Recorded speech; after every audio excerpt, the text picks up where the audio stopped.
بسم اللہ الرحمن الرحیم۔ السلام علیکم۔ گھر والوں نے میری شادی 14 سالہ بچے سے کرا دی تھی، جبکہ میں 26 سال کی جوان کنواری لڑکی تھی۔ مجھے بھی تو ضرورت تھی ایک جوان لڑکے کی، پر میرے بابا نے میری بچے سے شادی کروا دی تھی۔ لیکن 14 سالہ بچے نے تو میرے ہوش اڑا کے رکھ دیے تھے، کیونکہ اس نے لہسن پیس کر میں دلہن بنی بیٹھی تھی اور نہ چاہتے ہوئے بھی اپنے 14 سالہ شوہر کا انتظار کر رہی تھی۔ میرے دل میں کوئی ارمان نہ تھے، بلکہ مجھے تو اپنے باپ پر شدید غصہ آ رہا تھا، جس نے اپنی بیماری کی وجہ سے میری شادی یہ سوچ کر ایک 14 سالہ بچے سے کر دی تھی کہ کم سے کم میں ابا کے مرنے سے پہلے اپنے گھر کی ہو جاؤں گی۔ لیکن پتہ نہیں کیوں میرے باپ نے ایک دفعہ بھی میرے جذبات کے بارے میں نہ سوچا تھا۔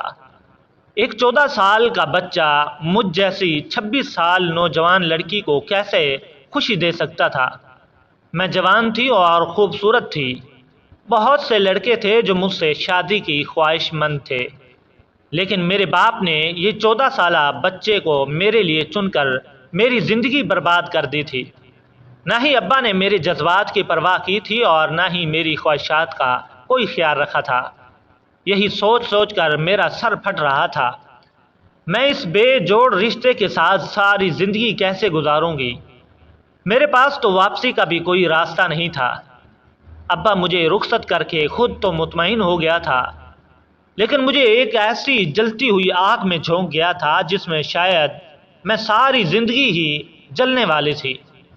ساری رات آنسوؤں کی نظر ہو رہی تھی اور میں بے بس اور لاچار ہو کر بیٹھی ہوئی تھی۔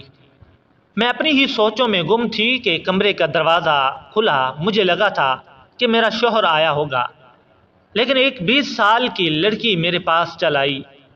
میں اپنے سسرال میں کسی کو بھی نہیں جانتی تھی، اس لیے اس بات سے بھی انجان تھی کہ یہ لڑکی کون ہے۔ اس کی نظریں میرے وجود پر جمی ہوئی تھیں۔ وہ میرے سامنے ہی بیٹھ گئی اور میرے ہاتھوں کو اپنے ہاتھ میں تھام کر کہنے لگی، تم بہت خوبصورت ہو مریم، تمہارے ہاتھ پاؤں کتنے نرم و نازک ہیں، تمہیں کوئی بھی شہزادہ مل سکتا تھا، لیکن تمہارے باپ نے میرے 14 سالہ بھائی کے ساتھ رخصت کر کے تم پر بڑا ظلم ڈھایا ہے۔ اس لڑکی کی باتیں سن کر مجھے اندازہ ہو گیا تھا کہ وہ میری نند ہے۔ روایتی نندوں والا کردار ادا نہیں کر رہی تھی، بلکہ اس کے ہر انداز میں میرے لیے محبت تھی۔ اس کی باتوں نے میری آنکھوں کے ہوش نم کر دیے تھے اور میں نے بنا کچھ کہے چند آنسو بہا کر بے مول کر دیے۔ اس لڑکی نے جلدی سے میرے آنسو پہنچے اور کہنے لگی، رونے کی کوئی بات نہیں ہے مریم، میں تمہارے ساتھ ہوں، میرا بھائی برا نہیں ہے، وہ بھی تمہارا خیال رکھے گا، بس وہ ابھی بچہ ہے اور میرے باپ نے تمہارے ابا کی دوستی کی خاطر تم دونوں کو رشتے میں باندھ دیا۔ تم کچھ وقت اس کے ساتھ اس رشتے کو سنبھالو، پھر ہم کچھ سوچیں گے اور میں تمہیں اس بے جوڑ رشتے سے آزادی دلا دوں گی۔ اس لڑکی کی باتیں سن کر مجھے جینے کی ایک نئی امید مل گئی تھی۔ میں سوچ رہی تھی کہ میں تنہا نہیں ہوں، واقعی اگر مجھے اس رشتے سے آزادی مل جاتی تو میں اپنی مرضی سے اپنی زندگی گزار سکتی تھی۔ مجھے اپنے ابا سے کوئی امید نہیں تھی۔ میں نے سوچ لیا تھا کہ میں پلٹ کر ان کی طرف نہیں دیکھوں گی۔ وہ مجھے تسلی دے کر نکلی تو ایک 14 سالہ بچہ میرے کمرے میں آیا اور پہلی نظر میں ہی میں جان گئی کہ یہی میرا شوہر ہے۔ میں اسے دیکھ کر ہکا بھکا رہ گئی تھی۔ اگر میرا بھائی ہوتا تو شاید وہ بالکل اس جیسا ہوتا۔ وہ میرے قریب آ کر بیٹھا اور بے اختیار ہی میری چوڑیوں سے کھیلتا ہوا کہنے لگا، مجھے سرخ رنگ کی چوڑیاں بہت پسند ہیں، یہ تو آپ کی گوری گوری کلائیوں پر بہت جچ رہی ہیں۔ میں نے گھبرا کر اپنے ہاتھ پیچھے کھینچ لیے۔ وہ 14 سال کا تھا لیکن میرا شوہر تھا، اور یہی سوچ کر مجھے کچھ گھبراہٹ ہو رہی تھی۔ میری اس حرکت پر اس نے مسکرا کر میری طرف دیکھا اور کہنے لگا کہ مریم، آپ تو ایسے ڈر رہے ہیں جیسے میں آپ کو کھا جاؤں گا، آپ میری بیوی ہیں، کیا آپ کو معلوم نہیں؟ ایک 14 سالہ بچے کے منہ سے اپنے لیے بیوی کا لفظ سن کر میں تو خاموش ہو گئی تھی، اور پھر میں نے کہا کہ میں بہت زیادہ تھک گئی ہوں اور لباس تبدیل کر کے سونا چاہتی ہوں۔ اس نے کوئی اعتراض نہیں کیا۔ میں غسل خانے میں گئی کتنی ہی دیر میں شاور کھول کر نیچے کھڑی اپنے آنسوؤں کو پانی کے ساتھ ملاتی رہی اور اپنے دل کو ہلکا کرتی رہی۔ مجھے یوں ہی شاور کے نیچے کھڑے کافی دیر گزر گئی تھی۔ پھر اچانک ایسا لگا جیسے کسی کی نظریں میرے وجود پر جمی ہوں۔ میں نے گھبرا کر ادھر ادھر دیکھا تو واش روم میں ایسی کوئی کھڑکی نہیں تھی جو باہر سے کوئی مجھے دیکھ سکتا۔ کیا کمرے میں سے کوئی مجھے دیکھ رہا تھا؟ لیکن کون؟ کمرے میں تو صرف احمد تھا۔ میں بہت زیادہ پریشان ہو گئی۔ میں نے جلدی سے لباس تبدیل کیا اور غسل خانے سے باہر نکلی تو میرا شوہر بستر پر گہری نیند میں سویا ہوا تھا۔ اسے سوتا دیکھ کر مجھے یقین ہو گیا کہ مجھے وہم ہوا تھا۔ اگر وہ سو رہا تھا تو بھلا مجھے کون دیکھ سکتا تھا؟ میں خاموشی سے بیڈ کے دوسرے کنارے پر لیٹ گئی اور آنکھیں بند کر کے سونے کی کوشش کرنے لگی۔ سارے دن کی تھکن اور رونے دھونے کی وجہ سے میری آنکھیں اس قدر جل رہی تھی کہ کچھ ہی دیر میں نیند آ گئی۔ آدھی رات کو مجھے کچھ عجیب سا احساس ہوا۔ میں نیند میں گھبرا کر اٹھ کر بیٹھی۔ کمرے میں اس قدر اندھیرا تھا کہ مجھے کچھ بھی سمجھ نہیں آ رہا تھا۔ نہ جانے کیوں مجھے نیند میں ایسا محسوس ہوا جیسے کسی نے میرے وجود پر ہاتھ پھیرا۔ بڑی مشکل سے میں نے میز پر رکھے لیمپ کو آن کیا، اپنے ساتھ بستر پر پڑے احمد پر نظر ڈالی جو پہلے کی طرح گہری نیند سو رہا تھا۔ شاید پھر یہ میرا وہم تھا، اسی لیے ایسا لگا ہوگا۔ کسی نے مجھے چھونے کی کوشش کی۔ یہی سوچ کر میں دوبارہ لیمپ بند کیے اور سو گئی۔ جب میری صبح آنکھ کھلی تو میرا حلیہ کچھ نامناسب تھا۔ ایسا لگ رہا تھا جیسے رات کسی نے میرے ساتھ چھیڑ چھاڑ کی ہو۔ میرا لباس بھی قدرے ڈھلکا ہوا تھا۔ احمد گہری نیند میں تھا۔ میں نے پریشانی کے عالم میں یہاں وہاں نظر ڈالی، سب ٹھیک ٹھاک تھا۔ مجھے بار بار وہم ہو رہا تھا یا پھر بات کچھ اور ہی تھی۔ پھر سے پریشانی نے مجھے آن گھیرا تھا۔ میں تھوڑی دیر میں فریش ہو کر کمرے سے باہر نکلی تو سامنے ہی میز پر احمد کے ابا یعنی میرے سسر بیٹھے ہوئے تھے۔ مجھے دیکھتے ہی انہوں نے سر سے پاؤں تک مجھے اپنی نظروں کے حصار میں لیا اور مسکرا کر کہنے لگے، آؤ مریم، میں تمہارا انتظار کر رہا تھا، چلو میرے ساتھ بیٹھ کر ناشتہ کر لو۔ میرے سسر نے کرسی اپنے قریب کی اور مجھے بیٹھنے کا اشارہ کیا۔ مجھے کچھ عجیب سا لگا۔ ایسا نہیں تھا کہ میں اپنے سسر کو پہلی دفعہ دیکھ رہی تھی۔ میں انہیں اچھی طرح جانتی تھی، وہ میرے ابا کے دوست تھے اور ان کا ہمارے گھر کافی آنا جانا تھا، لیکن شروع سے ہی مجھے وہ کچھ خاص پسند نہیں تھے۔ ان کی نظریں ہمیشہ ہی مجھے اپنے وجود کے آر پار ہوتی محسوس ہوتی تھیں، اور اب جس طرح وہ مجھے اپنا قریب بٹھا رہا تھا مجھے بالکل بھی اچھا نہیں لگا تھا۔ میں جان بوجھ کر اس سے دور رکھی کرسی پر بیٹھ گئی اور سر جھکائے ناشتہ کرنے لگی، لیکن سارا وقت مجھے ایسا ہی لگا جیسے نظریں مجھ پر پڑی ہوں۔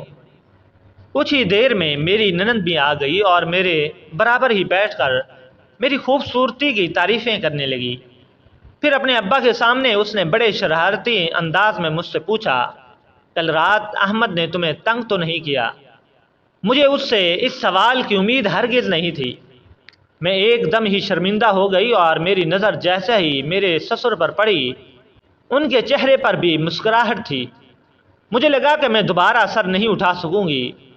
میری ننند نے فوراً بات بدلی اور کہنے لگی، میرے کہنے کا مقصد تھا احمد بہت ہی زیادہ شرارتی اور رات کو اتنی آسانی سے سوتا نہیں ہے۔ میں اسے بہت زیادہ کہانیاں سناتی ہوں تب جا کر اسے نیند آتی ہے، اس لیے پوچھ رہی تھی کہ کل اس نے تمہیں تنگ تو نہیں کیا؟ میں نے بڑی مشکل سے سر ہلایا اور خاموشی سے اپنے ناشتے پر توجہ دینے لگی۔ میرا بس چلتا تو میں اس منظر سے کہیں غائب ہو جاتی۔ میرے سسر ناشتہ کر کے وہاں چلے گئے تو میری جان میں جان آئی، لیکن اچانک ہی میری نندن کہنے لگی، ابا نے صرف تمہاری ہمدردی میں احمد کا رشتہ تم سے کروایا تھا، ورنہ کوئی باپ اپنے بچے کی زندگی خراب نہیں کرنا چاہتا، اس لیے تم ابا کا خیال رکھا کرو۔ اماں کے انتقال کے بعد وہ بالکل تنہا رہ گئے ہیں۔ میری ننند نے چائے کا ایک کپ نکال کر میرے سامنے رکھا اور کہنے لگی کہ ابا اپنے کمرے میں چائے پیتے ہیں، جاؤ جا کر ابا کے کمرے میں چائے دے آؤ، وہ خوش ہو جائیں گے۔ میں اس کی بات پر ایک دم گھبرا گئی، لیکن میں اپنی ننند کو انکار نہیں کرنا چاہتی تھی، اس لیے مجبوراً میں نے چائے کا کپ اٹھایا اور اپنے سسر کے کمرے میں پہنچ گئی۔ میرے سسر بستر پر بیٹھے ہوئے تھے۔ مجھے بھی اپنے قریب بیٹھنے کا اشارہ کیا، نہ چاہتے ہوئے بھی مجھے ان کے قریب بیٹھنا پڑا۔ وہ دھیرے دھیرے سے میرے قریب ہو گئے اور ایسا سے کہنے لگے، میں جانتا ہوں میرا احمد تمہیں کوئی خوشی نہیں دے سکتا، وہ ابھی بہت چھوٹا ہے، لیکن بس کچھ دنوں کی بات ہے، پھر سب ٹھیک ہو جائے گا۔ ان کے منہ سے ایسی بات سن کر میں گھبرا کر کھڑی ہو گئی اور تیز تیز قدم اٹھاتے کمرے سے باہر نکل آئی۔ یہ سسرال تو میرے لیے گلے کا پھندا بن گیا تھا۔ صرف 14 سال شوہر ہی میری پریشانی نہیں تھا، بلکہ میرے سسر بھی مجھے ایک آنکھ نہیں بھاتے تھے۔ مجھے دیکھتے ہی بھاگ کر آیا اور میرے گلے سے لگ گیا، میرا شوہر احمد۔ مریم آپ کہاں چلی گئی؟ میں نے آپ کو کمرے میں نہیں پایا تو بہت زیادہ گھبرا گیا تھا۔ احمد کی یہ قربت مجھے پگھلا رہی تھی۔ اس کی عمر بھلے ہی کم تھی، لیکن وہ میرا مجازی خدا تھا۔ فطری طور پر اس کی قربت پاتے ہی میرا دل اس کی جانب ہونے لگا۔ میں نے بڑی مشکل سے اپنے جذبات پر قابو پایا تھا۔ وہ مجھے چھوڑ کر پیچھے ہٹا تو میں غصے سے اسے دیکھا اور کہا کہ آئندہ میرے قریب نہ آنا، مجھے اچھا نہیں لگتا۔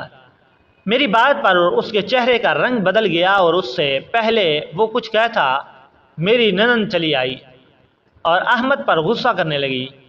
وہ اتنی دیر سے کیوں اٹھا ہے؟ اس کے امتحان قریب ہیں اور اسے پڑھائی پر توجہ دینی چاہیے۔ اور ڈانٹ ڈپٹ کر احمد کو اپنے ساتھ لے گئی۔ میرا سارا دن مستقبل کی سوچوں کی فکر میں گزر گیا۔ میری بھوک پیاس سب ٹوٹ چکی تھی۔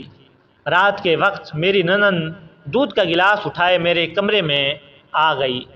کہنے لگی، بھابھی آپ نے سارا دن کچھ نہیں کھایا، اب کم سے کم دودھ پی کر سو لیں۔ اس بات کو سن کر مجھے اپنی ننند پر پیار آ گیا۔ وہ عمر میں مجھ سے چھوٹی تھی، لیکن اس کے باوجود میرا بہت خیال کر رہی تھی۔ میں نے اس کے ہاتھ سے دودھ کا گلاس لیا اور اس کی خوشی کی خاطر پی لیا۔ احمد بھی کمرے میں آ گیا تھا۔ اس نے بھی ایک گلاس دودھ پیا اور سونے کے لیے لیٹ گیا۔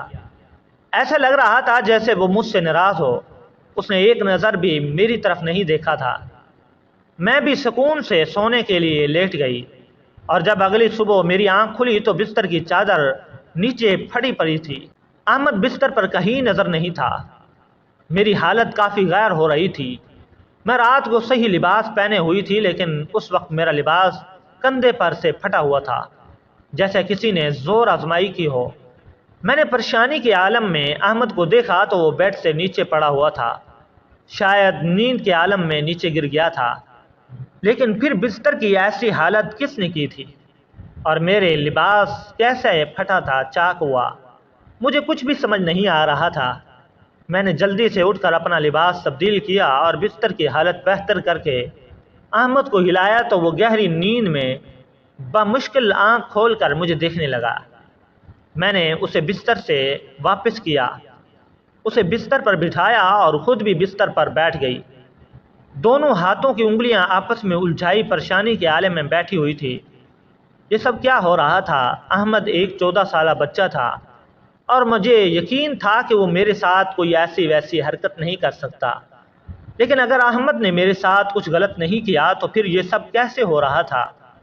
کافی دیر اس طرح اپنی سوچوں میں الجھنے کے بعد میں کمرے سے باہر نکلی تو مجھے ایسے محسوس ہوا جیسے کوئی میرے دروازے کے ساتھ لگ کر کھڑا تھا اور میرے دروازہ کھولتے ہی چھپ گیا۔ میں نے ایک سائے کو تیزی سے دور ہوتے ہوئے دیکھا تھا۔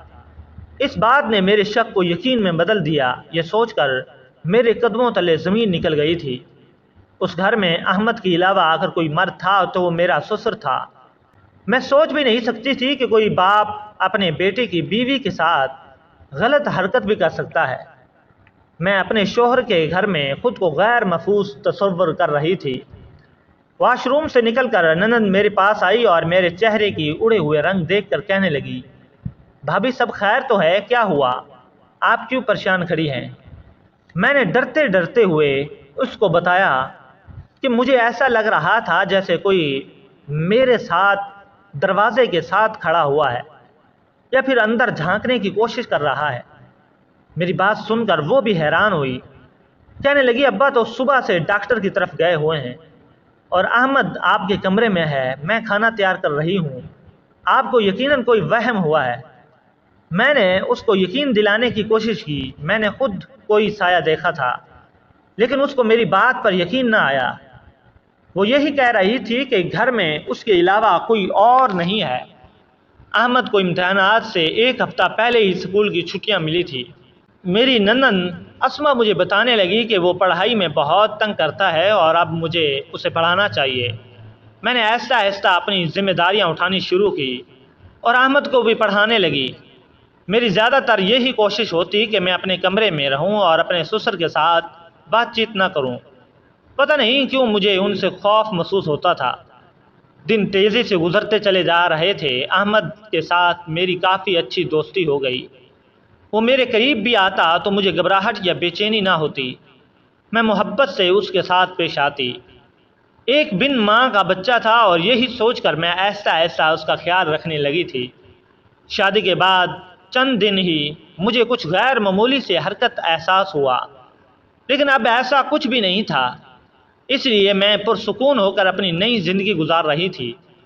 میری ننند سے میری کافی زیادہ دوستی ہو گئی۔ وہ واقعی ہی بہت اچھی اور محبت کرنے والی لڑکی تھی۔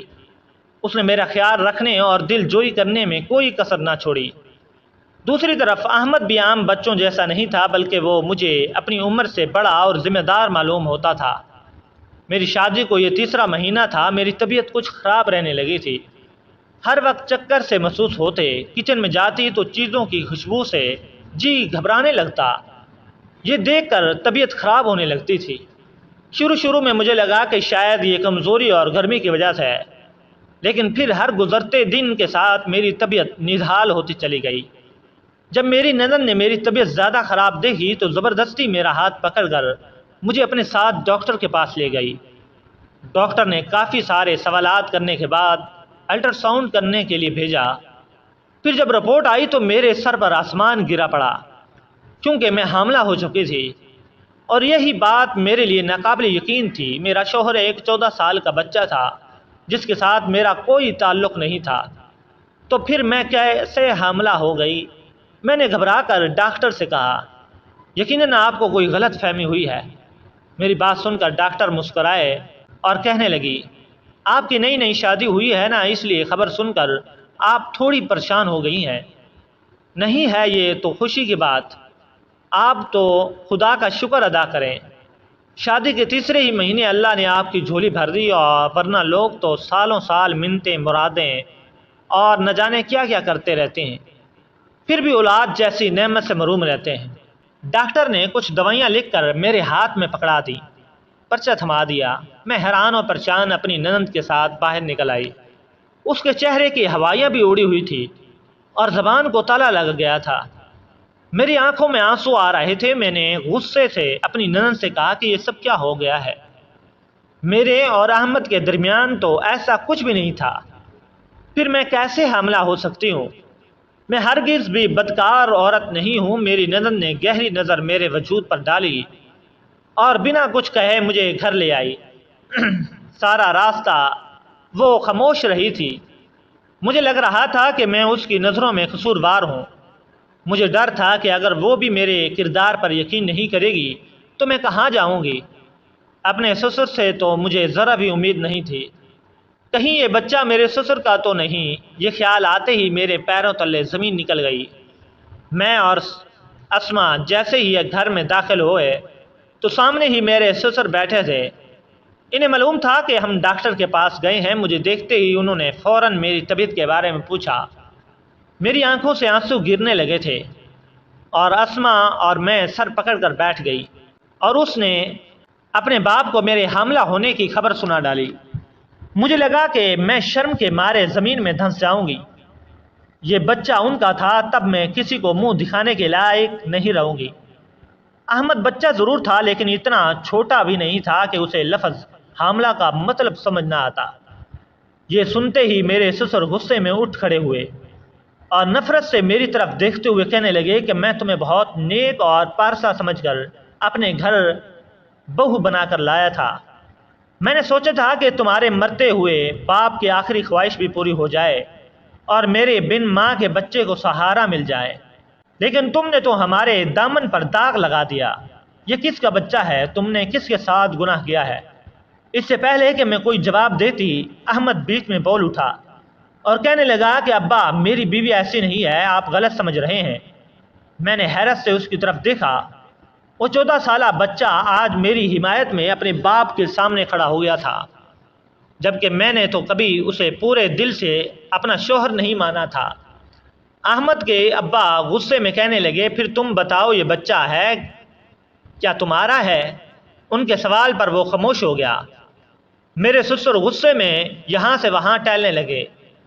پھر انہوں نے یہ ایک فیصلہ کیا جسے سن کر میرے سر پر آسمان گر پڑا، اور احمد سے کہہ رہے تھے کہ ابھی اور اسی وقت اس بدذات لڑکی کو طلاق دو اور اس کو یہاں سے چلتا کرو۔ اس کے ساتھ کی گئی نیکی آج ہمارے گلے کا توپ بننے والی ہے۔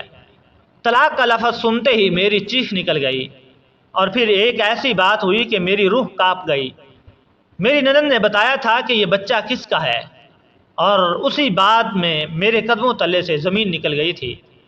وہ جانتی تھی کہ میں کس کے بچے کی ماں بننے والی ہوں، لیکن خوف کے مارے خاموش تھی، اور جب اسے پتہ چلا کہ میری زندگی برباد ہو جائے گی، اس نے سچ بتا دیا۔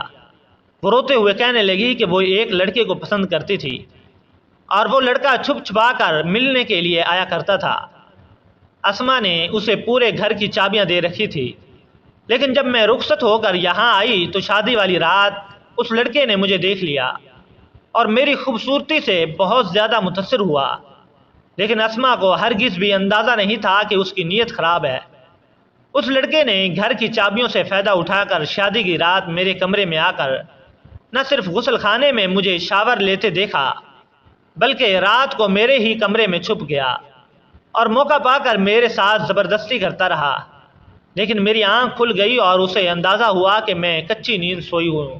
اس لیے اسما کو کہا تو ہم دونوں میاں بیوی کو نیند کی دوا دے کر سلایا کریں تاکہ انہیں ملنے پر آسانی ہو، لیکن در حقیقت وہ اس بات کا فائدہ اٹھا کر مجھے استعمال کرنا چاہتا تھا، اور اس نے ایسے ہی کیا۔